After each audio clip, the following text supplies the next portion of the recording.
चलो,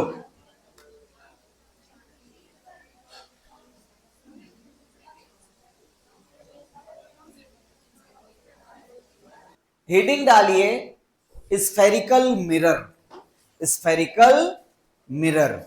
चलिए, आज से समझना है स्फेरिकल मिरर। ये अब अच्छा टॉपिक है। अब आ गए आप अपने सिलेबस की तरफ। देखिए, स्फेरिकल मिरर बनता कैसे है? किसी स्फीयर से काट के। ऐसा नहीं, अगर मान लीजिए ये हमारे पास जो मिरर है, नॉर्मली कौन सा मिरर है? कॉन्वेक्स या कॉनकेव? कॉन्वेक्स। अगर ये कॉन्वेक्स है तो ये किसी प्लेट पे ऐसे बनाया गया होगा। ये किसी स्फीयर का कट पार्ट है। कैसे? ये मान लीजिए आपका स्फीयर है। ये पिछली बार बॉल थी तो काट दिए थे, मजा आई थी समझाने में। ये स्फीयर है। अब इस स्फीयर का सेंटर होगा, रेडियस होगा, सब कुछ होगा कि नहीं बीच में। आपने थोड़ा सा पोर्शन ऐसे काट दिया, ऐसे इसको काट के बाहर निकाल लिया, जैसे आइसक्रीम निकाल लेते हैं। अब अगर आपने इसका ये वाला हिस्सा काट के बाहर निकाल लिया तो इसके कितने पार्ट हो जाएंगे? इसको दो तरीके से देख सकते हैं। इसको देख सकते हैं अंदर के तरीके से, बाहर के तरीके से। बाहर वाले पे ऐसे उठा हुआ है, अंदर में ऐसे गड्ढा बना हुआ। ये बात समझ में आ रही कि नहीं? तो जो स्फेरिकल मिरर होते हैं वो किसी स्फीयर के कट पार्ट होते हैं। किसी स्फीयर से कुछ अपर्चर का रेडियस, कुछ रेडियस का, जैसे इस पे सर्कल बनाएंगे, जब आप इस पे जब आप ऐसे सर्कल बनाएंगे, कंपास रखेंगे, ऐसे कट कराएंगे, उसका अपना रेडियस होगा। उस रेडियस को अपर्चर रेडियस बोलते हैं। वो उसका जो गैप बनता है, जैसे ये। अब इसमें देखिए, इसमें दो रेडियस आपको दिखाई देंगे। एक तो ये बड़ा सा स्फीयर बनेगा तो उसका सेंटर वाला रेडियस, सेंटर से यहां तक का डिस्टेंस जिसका ये स्फीयर था। और दूसरा ये आपको सर्कल दिख रहा था सेंटर से ये, तो ये वाला, इसको अभी हम लोग पढ़ेंगे, इसको अपर्चर बोलते हैं। तो जब ये कटता है तो हम इसको दो तरीके से पॉलिश कर सकते हैं। एक तो इसके आउटर साइड पे पॉलिश लगा सकते हैं और एक इसके इनर साइड पे पॉलिश लगा सकते हैं। मतलब मैं रिफ्लेक्टिंग सरफेस दो तरीके से बना सकता हूं। कौन कौन सा? एक ऊपर को रिफ्लेक्टिंग सरफेस बनाऊं और दूसरा या तो नीचे को रिफ्लेक्टिंग सरफेस बनाऊं। देखिए, ये कुछ इस तरीके से, ये हमारे पास स्फीयर थे, स्फीयर, और इस स्फीयर के किसी पार्ट को हम कट करके बाहर अगर निकाल रहे हैं, ये वाला पार्ट, तो इसके ऊपर अगर हम पेंटिंग कर दे, अंदर पेंटिंग कर दे, ये दो पार्ट बने, एक ये कॉन्वेक्स, ये कॉनकेव। अगर मैं इसको पॉलिश कर दूं, इसको ऐसे, ये जो पेंट कर रहे हैं ये पॉलिश नहीं है, ये पेंट कर रहे हैं। और पॉलिश साइड हमारा ये है, जो रिफ्लेक्टिंग पार्ट है वो अंदर है। अंदर वाला क्या है? रिफ्लेक्टिंग पार्ट है। ये वाला पार्ट कैसा? रिफ्लेक्टिंग पार्ट है। तो ये अगर रिफ्लेक्टिंग पार्ट है तो इसको कौन सा बोलेंगे? कॉनकेव बोलेंगे। केव मीन्स गुफा, कॉनकेव, केव मीन्स गुफा, अंदर की तरफ मुड़ा हुआ है। रिफ्लेक्टिंग पार्ट ये होगा तो इसको क्या बोला जाएगा? कॉनकेव। अगर मैं रिफ्लेक्टिंग सरफेस ये बनाऊं और इस पे पॉलिश कर दूं, इस पे पेंट लगा दिया जाता है, रेड ऑक्साइड लगाया जाता है। कभी देखो, अभी आपने ये देखा, जो ये आपको, आपके पास मिरर है, ये क्या ये शीशा मिरर है? नहीं, ये तो ग्लास है। इसके पीछे देखो ये पेंट लगा है ऑक्साइड का। पहले आते थे देखो रेड कलर का, ऐसे पेंट कर दिया जाता था। तो ये क्या किया गया? पहले सिल्वर का पेंट किया गया कांच के ऊपर, और सिल्वर के पेंट के ऊपर थोड़ा सा और रेड ऑक्साइड लगा दिया गया कि वो सिल्वर प्रोटेक्ट हो जाए। अगर हम नॉर्मली सिल्वर को ही चमकीला बना लें, सिल्वर पे ही हम देखें, तो क्या हमारा चेहरा नहीं दिखेगा? दिखेगा। लेकिन सिल्वर पे ये ग्लास लगाने की क्यों जरूरत पड़ती है? उसको प्रोटेक्ट करने के लिए। अब इसको आसानी से साफ किया जा सकता है, लेकिन सिल्वर गंदा हो जाएगा, कपड़ा लगा दोगे तो ये और गंदा हो जाएगा। इसलिए सिल्वर के ऊपर क्या लगा दिया गया, ग्लास लगा दिया गया, वो आसानी से साफ हो जा रहा है। असल में जो चमक रहा है, जो रिफ्लेक्टिंग सरफेस है, वो ये ग्लास नहीं है, वो इसके अंदर में लगा हुआ सिल्वर कोटिंग है, सिल्वर कोटिंग है। ये बात समझ में आ रही कि नहीं? तो ऐसे ही जब आपने किसी स्फेरिकल सरफेस से, किसी स्फीयर से दो तरीके का पार्ट काटा जा सकता है।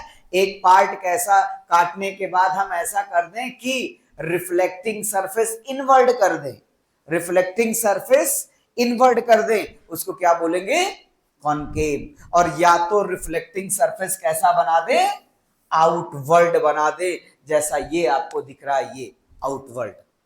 ये क्या है, ये आपका कॉन्वेक्स है, ये रिफ्लेक्टिंग है। और इसी का ये कागज निकाल के अगर मैं अंदर साइड में रिफ्लेक्टिंग सरफेस बना देता तो ये क्या कहलाता, ये कहलाता आपका कॉनकेव। तो आपके पास जो स्फेरिकल मिरर होते हैं वो कितने टाइप के बन जाएंगे, कॉन्वेक्स और कॉनकेव। किससे बनते हैं? अब देखिए, जब ये आपके पास, जब आपने कहा कि ये जो कॉन्वेक्स और कॉनकेव है, ये मैं किसी स्फीयर से कट करा रहा हूं, तो आपने पढ़ा हुआ है स्फीयर के पास रेडियस ऑफ कर्वेचर होता है कि नहीं होता, होता है कि नहीं? रेडियस ऑफ कर्वेचर वर्ड समझ में आ रहा है? कितने समझ रहे हैं, कितने सिर्फ सुन रहे हैं? रेडियस ऑफ कर्वेचर, कर्वेचर का मतलब जानते हो, कर्वेचर, कर्व का पार्ट। कोई कर्व जब बनता है तो उसका रेडियस बनता है कि नहीं? जैसे मान लीजिए ये ऐसे जा रहा था, जा रहा था, जा रहा था, ऐसे घूम गया। जब ये घूमा होगा, बस इतना जो पार्ट आपका बना है, ये जो पार्ट आपका है, वो किसी सेंटर से रेडियस ही बना के तो ऐसे घूमा होगा। That part is known as curvature, that part is known as curvature, this shape is known as curvature. ये किसी स्फीयर का एक पार्ट है, ये कर्व बना रहा है, that is known as curvature. तो ये जो इसका जो रेडियस होगा वो क्या होना चाहिए, तो रेडियस वही होना चाहिए जो इसका स्फीयर का रेडियस था। तो इसका स्फीयर का रेडियस कैसे था, मान लीजिए ये स्फीयर था आपका, इसी में से मैंने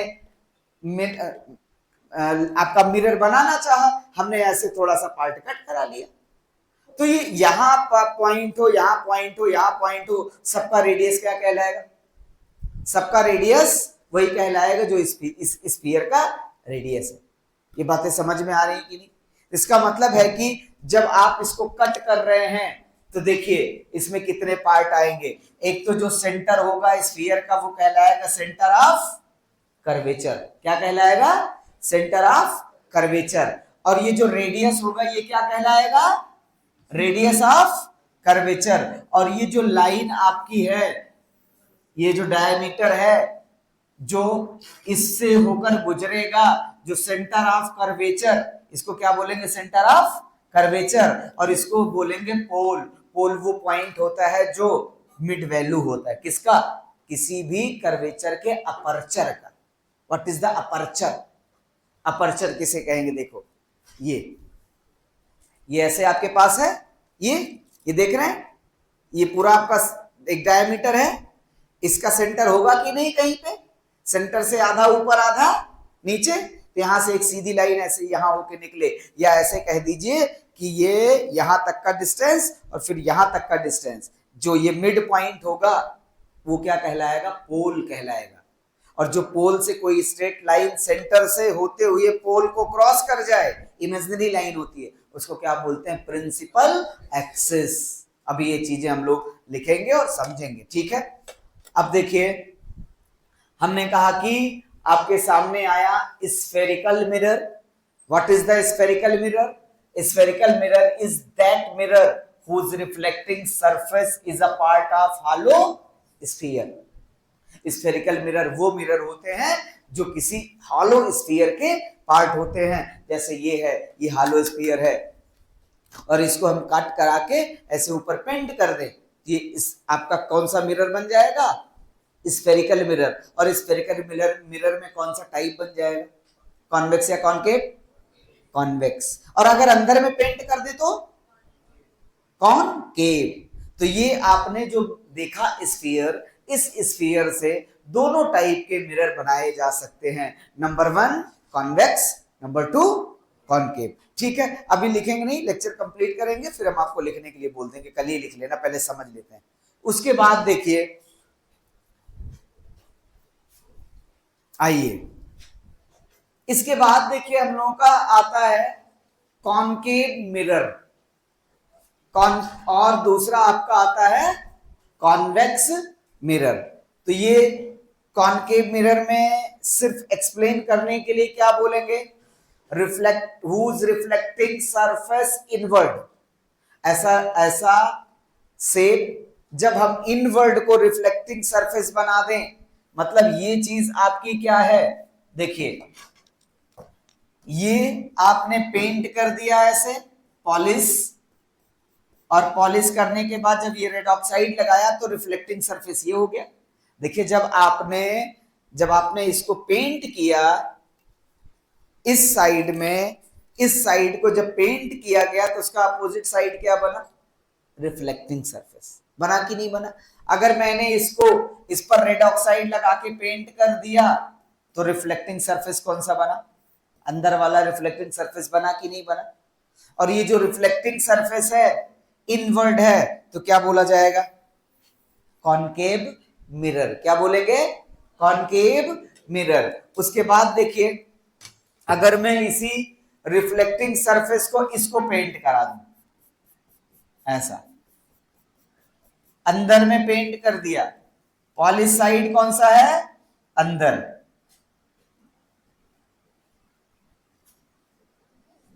ये ऐसे। अब लाइट अगर यहां से आएगी तो ऐसे निकल जाएगी।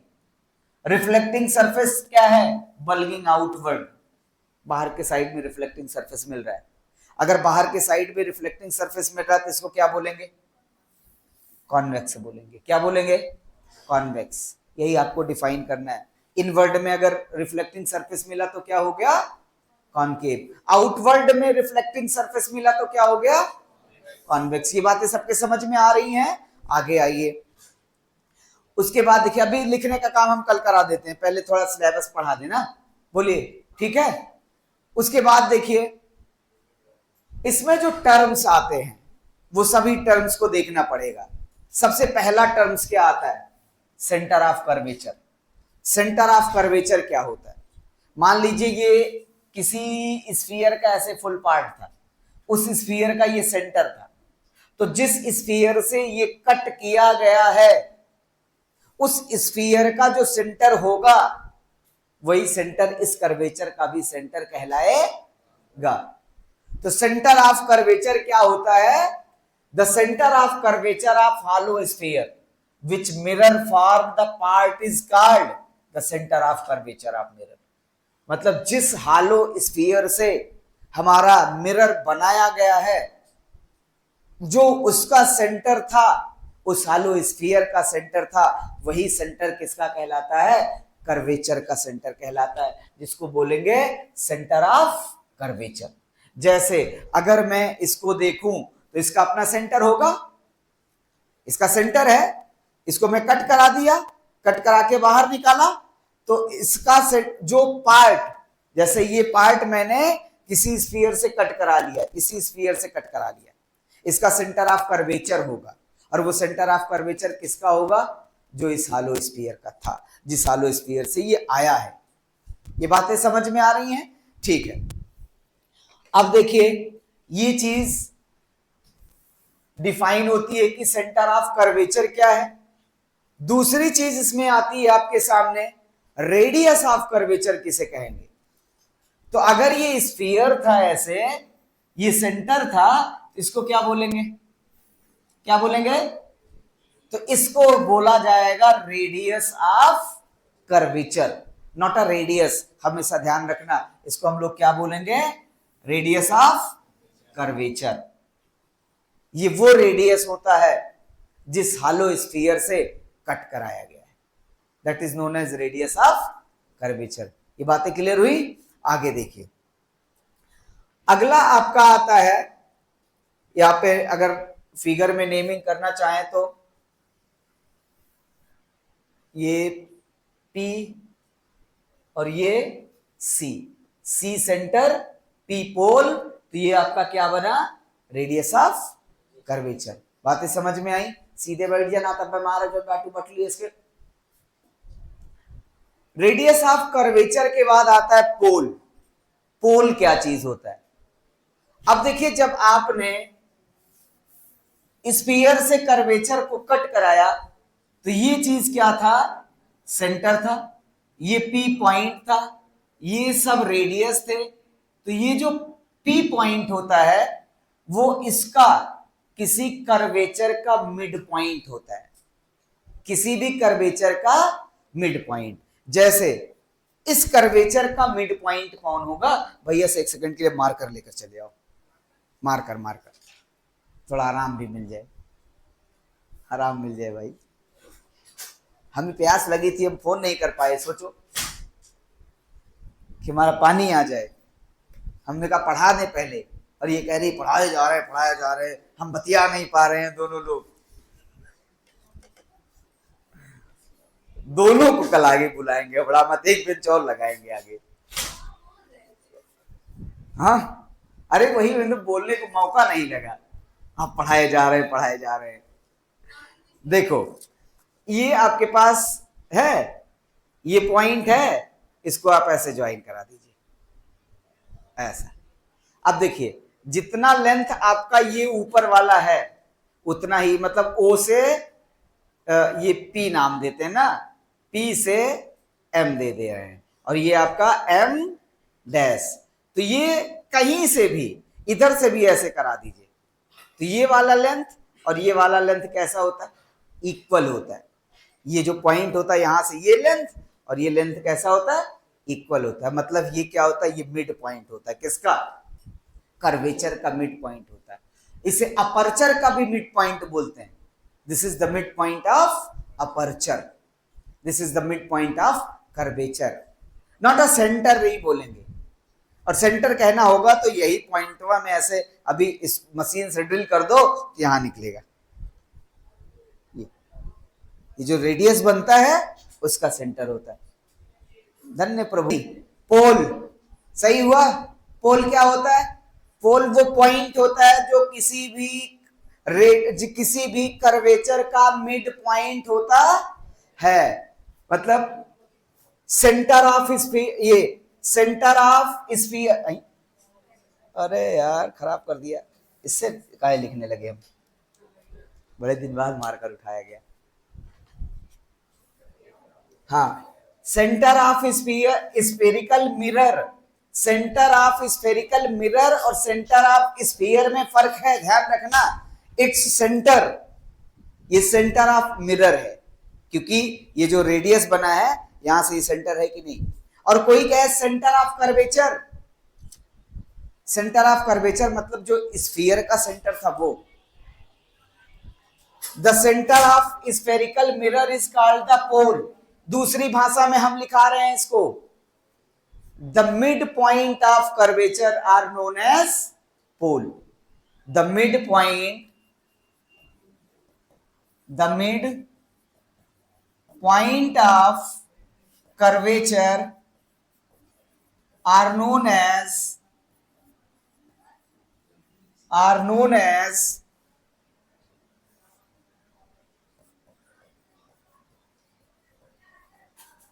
पोल। ये डेफिनेशन नहीं पूछी जाएगी, ध्यान रखना कभी भी, लेकिन इसके बेसिस पे आगे समझना तो पड़ेगा ही, जब फिगर बनेंगे, जब आगे फार्मूले प्रूफ होंगे। ठीक है, उसके बाद अच्छा टाइम हो गया है, अब क्या बचता है? प्रिंसिपल एक्सिस नहीं कंप्लीट करके जाएंगे। प्रिंसिपल एक्सिस भी समझा चुके हैं, ये लिखने वाली चीज नहीं है, हर बेसा में इसको लिखवाते ही नहीं थे, हम ऐसे ही इसको समझाते चलते थे। ये याद करने की चीज नहीं है कि इसको रट्टा मारो बैठिए, जानते रहो क्या है ये प्रिंसिपल एक्सिस। तो प्रिंसिपल एक्सिस क्या है? The line joining pole and centre of curvature. ये क्या है आपका? ये पोल है, और ये क्या है? सेंटर ऑफ कर्वेचर है। जब इसको ज्वाइन कर देंगे तो इसको क्या बोलेंगे? प्रिंसिपल। अरे अपने स्कूल वाले प्रिंसिपल साहब नहीं, प्रिंसिपल एक्सिस होता है ये। कौन सा? इसको जब हम लोग कहीं रखेंगे, यहां से देखिए ऐसा, तो कोई ना बड़ा सा स्फीयर ऐसे बनेगा और उसका सेंटर होगा, उस सेंटर से इस पोल को ज्वाइन करा दें ऐसे, तो वो लाइन क्या कहलाएगी? Principal axis. Principal axis. आगे देखिए, फिर देखिए अगला आता अपर्चर। अपर्चर ये तो समझ लिया है क्या होता है ये अपर्चर। अपर्चर ये देख रहे हैं, ये डायमीटर। अभी अगर ये नहीं होता तो डायमीटर समझने में बड़ी दिक्कत होती कि यहां ऐसे शेप बना हुआ है और कहा जाता है diameter of curvature, diameter of mirror. कौन सा डायमीटर ऑफ मिरर भैया? तो ये मिरर है, जब भी मिरर बनते हैं तो उसका ये सर्कुलर पार्ट होता है और ये क्या कहलाता है? सेंटर। तो ये जो लाइन होती है, ये लाइन क्या कहलाएगी? डायमीटर। और इसको हम मिरर की भाषा में क्या बोलेंगे? अपर्चर। तो नॉर्मली ये जो लाइन होती है, ये यही क्या कहलाती है? अपर्चर। ये डायमीटर कैसे है? क्योंकि ये देखिए इधर वाला सर्कुलर प्लेन बना रहा है, ये देखिए ऐसे है, ऐसे इधर वाला कर्वेचर उठा हुआ है, इधर देखिए सर्कल है कि नहीं? ये पूरा प्लेन क्या है? एक सर्कल है। जैसे इसका जो डायामीटर होता है, इसका जो, ये मुन्ना तो पूरा बंद खोल दो। हाँ, इसका जो डायामीटर होता है ये क्या कहलाता है? अपर्चर कहलाएगा। बातें समझ में आई? ठीक है। इसके बाद देखिए लास्ट इसमें आता है फोकल लेंथ। ठीक है, चलने दीजिए, फोकल लेंथ कल करेंगे क्योंकि फोकल लेंथ एक प्रूव भी करना है।